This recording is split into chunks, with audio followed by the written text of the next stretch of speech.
एक बार की बात है, एक गरीब किसान हुआ करता था जिसके पास बहुत थोड़ी जमीन थी।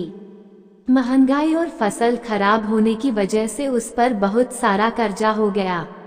किसान आर्थिक रूप से बहुत परेशान हो गया था। वो अपना कर्ज उतारने के लिए मजदूरी करने लगा। जब भी उसको मौका मिलता वह शहर जाकर मजदूरी करता, पैसे बचाता और यह कोशिश करता कि जल्दी से जल्दी उसका कर्ज उतर जाए। लेकिन वक्त उसके साथ नहीं चल रहा था और बहुत मेहनत के बाद भी उसको कोई फल नहीं मिल रहा था। किसान के पास एक वफादार कुत्ता था जिसको वह हमेशा अपने पास रखता था। जहाँ भी वह जाता था उसको साथ ले जाता था।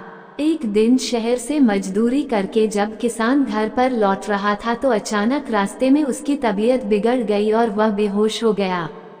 अपने मालिक को बेहोश होता देख कुत्ते ने बहुत कोशिश की लोगों को बुलाने की। जैसे ही वह किसी के पास जाकर भौंकता तो लोग दूर भाग जाते। अपने मालिक की हालत देखकर कुत्ता और जोर से भौंकता और लोग उसको पत्थर मारने लगे। आगे चलकर एक पेड़ के किनारे कुत्ते ने देखा कोई चीज चमक रही है। वो दौड़कर वहां गया और भौंककर ये बताने लगा कि उसका मालिक बेहोश हो गया है। उस पेड़ के पास एक परी बैठी थी जो अंधेरे में चमक रही थी।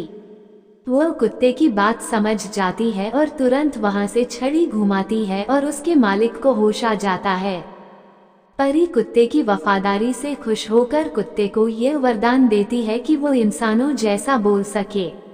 कुत्ता दौड़कर अपने मालिक के पास जाता है और उससे पूछता है, तुम कैसे हो?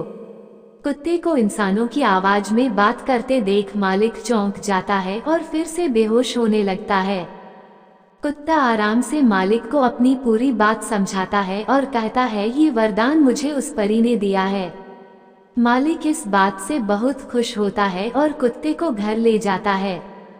देखते ही देखते वह कुत्ता फेमस हो जाता है और लोग उसको देखने और बात करने के पैसे देने लगते हैं।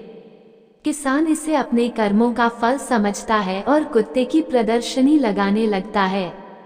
धीरे धीरे किसान की आर्थिक स्थिति ठीक हो जाती है और वह संपन्न हो जाता है।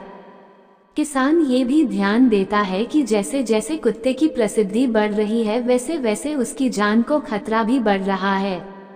अपनी आर्थिक स्थिति ठीक होने के बाद किसान वापस उस पेड़ के पास जाता है और उस परी से निवेदन करता है, कृपया कर आप यह वरदान वापस ले लीजिए, नहीं तो मैं अब इस कुत्ते की रक्षा नहीं कर सकता क्योंकि बहुत सारे लोग इसको चुराने अथवा मारने के लिए घूम रहे हैं।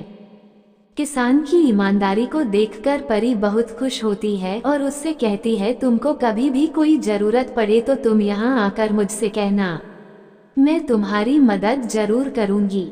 मैं कुत्ते को यह वरदान देती हूँ कि वो केवल तुमसे बात कर सकेगा और किसी से नहीं, और सबको लगेगा कि कुत्ता भौंक रहा है। इस प्रकार किसान और कुत्ते दोनों की जिंदगी खुशहाली से बीतने लगती है और दोनों एक साथ खुशी खुशी रहने लगते हैं।